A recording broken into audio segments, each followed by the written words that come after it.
Hello, my name is Kathy, and today I'll be discussing how to use homeopathic remedies on ailments, continuing with heart, blood, circulatory ailments, starting with the letter L and P. But before I do this, I wanted to let you know that because I have a great many videos now on many different topics, that I've decided to make several different video playlists so that it's easier to find the videos of greatest interest. So please check out my playlist page. Please refer to my How to Use Homeopathic Remedies video before using the material in this video. I'll be discussing how to use homeopathic remedies on specific ailments, but I've broken these ailments into categories for easier reference. I'll begin with ailments of the mind and emotions, then move on to ailments of the brain and nervous system. Then I'll address the issues of your skin, nails, hair, eyes, ears, nose, teeth, gums, lungs, respiration, heart, blood, circulation, muscles, bones, joints, esophagus, stomach, duodenum, small and large intestines, liver, gallbladder, pancreas, kidney, bladder, then ailments specific to women and then specific to men, then issues of the hormones and the metabolism. After that, I'll address the issues of homeopathic remedies on infections, infestation, and the immune system, then issues surrounding fertility and pregnancy and surrounding childbirth and postnatal problems. Then homeopathic remedies that address special problems in infants, ailments and diseases in childhood, and special issues of adolescence, and finally, special issues of the elderly. Constitutional treatment involves treating the totality of the individual person. Everyone is a unique individual with a unique physiology that responds to substances differently. In homeopathy, it is recognized that people react strongly to certain remedies, and as a result of this, they can be loosely placed into different categories called constitutional types. Homeopaths talk of, for example, phosphoric types. These are people who react strongly to phosphorus, or Arsenicum album types, those who react strongly to Arsenicum album. The belief is that people of one type share similarities in terms of body shape, character, and personality, and the sorts of diseases from which they suffer. As an example, natrum-mure people tend to be pear-shaped, have a dark complexion, be fastidious and rigid in personality, and keep themselves to themselves. They also crave salt and suffer from constipation. As another example, lycopodium types tend to be tall, gangly, and of a stooped appearance, with an anxious expression and a craving for sweets and a propensity to produce intestinal gas. Now, of course, constitutional types have their limitations. In reality, each person is an individual, and so there are as many constitutional types as there are human beings.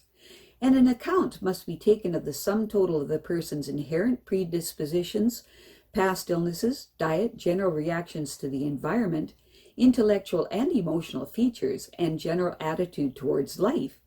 This is what is meant by constitutional treatment. I'll be making detailed videos of the various constitutional types after I've completed the use of homeopathic remedies on ailments. The ideas, procedures, and suggestions in this video and all my homeopathic videos are not intended as a substitute for the medical advice of a trained health professional. Consult your physician before adopting the suggestions in this video.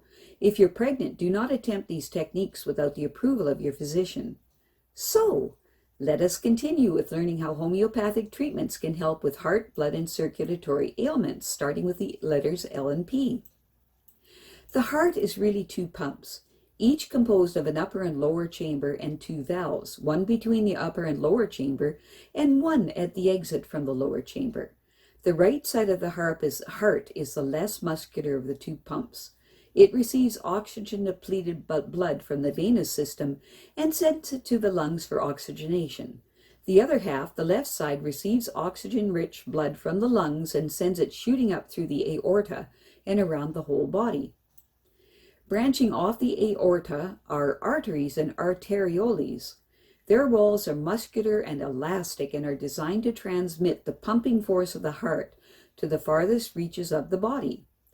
Blood is collected from every part of the body by venules and veins, which are thin-walled and have valves in them so that blood can flow only one way, back to the heart. The pumping action of muscles helps to push blood through them. Connecting the smallest tributaries of the arteries and venous system are the capillaries. These are blood vessels so small that in major organs and muscles there are thousands of them per square inch. Oxygen-carrying red blood cells are pushed through them by the pulsing pressure of the heart. Blood pressure depends on three things: the tone of the artery walls, the pumping force of the heart, and the volume of blood in circulation. Generally speaking, blood pressure creeps up with age. This is because the kidneys become slightly less efficient at regulating the water content of the blood, and because arteries tend to become less elastic, thus forcing the heart to work harder. Blood is the body's universal transport system. It carries everything the body needs: oxygen, sugars, fats, proteins, hormones, minerals, clotting factors, antibodies, as well as everything it does not need: carbon dioxide, other dissolved gases, urea, hostile microorganisms and their toxins, as well as general debris. A grown man has about 5 liters of blood in him and about 8% of his body weight. Plasma, a straw-colored fluid that is mostly water, accounts for 55% of blood volume. Red and white blood cells and platelets make up the rest. Red cells carrying oxygen bound to an iron containing a pigment called hemoglobin, and the platelets prevent blood loss by initiating the clotting process, far outnumber white blood cells, though during infection the latter multiply enormously. White blood cells are part of the immune system, protecting the body against disease organisms. At the end of the useful life, which is seldom longer than 3 months, even in the healthy of us, red and white blood cells are destroyed and recycled by the liver and spleen. Destruction must, of course, keep place with creation. In a healthy individual, the bone marrow produces as many red blood cells as the spleen and liver destroy. The lymph glands, the glands that swell up during the infection because they are busy producing a variety of white blood cells, are part of a secondary transport network, the lymphatic system. The spleen, tonsils, bone marrow, and thymus are also part of the lymphatic system, whose vessels run to every part of the body. Lymph vessels have much thinner walls than veins, but like veins, they have one-way valves in them and depend on the pumping action of muscles for their circulation. They transport lymphocytes to sites of injury and infection, collect emulsified fats from the small intestines, and drain fluid from the spaces between cells. This fluid contains proteins and other valuable substances that cannot be actively absorbed by the blood vessels. The contents of the lymphatic network eventually empty into the bloodstream through 2 ducts, one on either side of the neck at the junction of the subclavian and internal jugular veins. Pericarditis. Pericarditis is an inflammation of the membrane around the heart, sometimes with accumulations of fluid between the membrane and the heart. Acute pericarditis comes on suddenly as a result of a viral infection, rheumatic fever, systemic lupus, kidney failure, chronic heart failure, or a heart attack. The person experiences pain in the center of the chest, perhaps radiating to the left shoulder, and usually finds that coughing, twisting, or turning, or taking deep breaths make the pain worse. Breathlessness may also be a symptom. Since the underlying condition is often serious, see a doctor within 2 hours and select a remedy from the following. Fluid around the heart may need to be drawn off by a syringe. Steroids may also be given. Long-standing inflammation of the pericardium can cause a condition known as constrictive pericarditis. After each inflammatory episode, the pericardium scars, thickens, and shrinks, progressively restricting the beating of the heart. This causes sluggish blood flow and edema in the lower part of the body, and eventually heart failure. Surgery to remove the thickened tissue is the only solution. Specific remedies to be taken every 15 minutes for up to 10 doses. For a dry cough, exhaustion, and pericardium is full of fluid, use Arsenicum iod, 6C.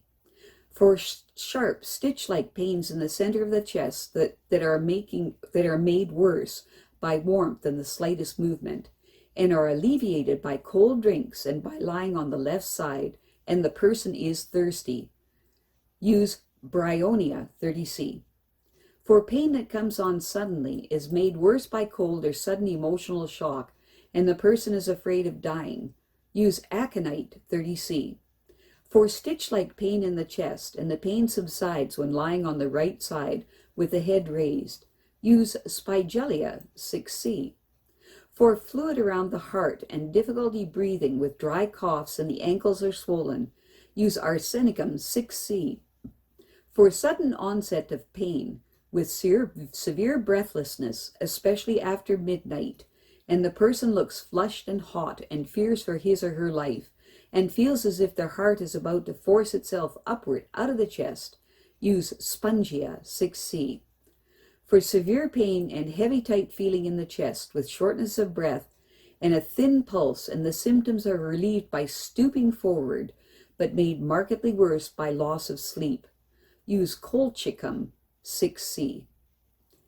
Raynaud's disease. Raynaud's disease is a sudden contraction of the small arteries in the fingers and toes, causing the skin to turn very pale, then bluish. An occasional short-lived phenomena at first, with the affected digits feeling weak and numb. The returning circulation is accompanied by a pins and needles sensation. In severe cases, blood-starved tissue may cause varicose ulcers or dry gangrene. This condition may be brought on by cold, stress, abnormal reactions to drugs such as beta blockers, or repeated use of a pneumatic drill or chainsaw. If fingers or toes frequently become numb and bluish, see your doctor. Orthodox treatment consists of drugs to dilate arteries and improve circulation. Cutting the nerve supply to the affected arteries may also produce improvement. Homeopathic treatment is constitutional, although the remedies that follow should be tried first. Specific remedies to be taken every half hour for up to 10 doses. For a burning sensation in fingers or toes made worse by heat and the rest of the body feels cold, use Secale 6C, that's Secale. For skin that is icy cold and mottled with natural color returning with fanning, use Carbo 6C. For skin that is bluish purple, especially after sleep, use Lachesis 6C. If applying heat or letting limb hang down makes symptoms worse, use Pulsatilla 6C. For skin that is very pale and flushes easily and cold applications relieve the symptoms, use Ferrum Phos 6C. For swelling, burning, and itching and cold makes the symptoms worse, use Arsenicum 6C. For hands that are icy cold and swollen, with swollen feet and restless legs, use Cactus 6C. Self-help. To restore circulation to hands and feet, whirl your arms around in the air and swing your legs. Make sure your hands and feet are thoroughly warm before you go out in cold weather. Toast gloves and socks on a radiator before putting them on, and don't wear them too tight. Stop smoking. Nicotine makes blood vessels contract. And take the occasional nip of alcohol. Alcohol, that does the opposite.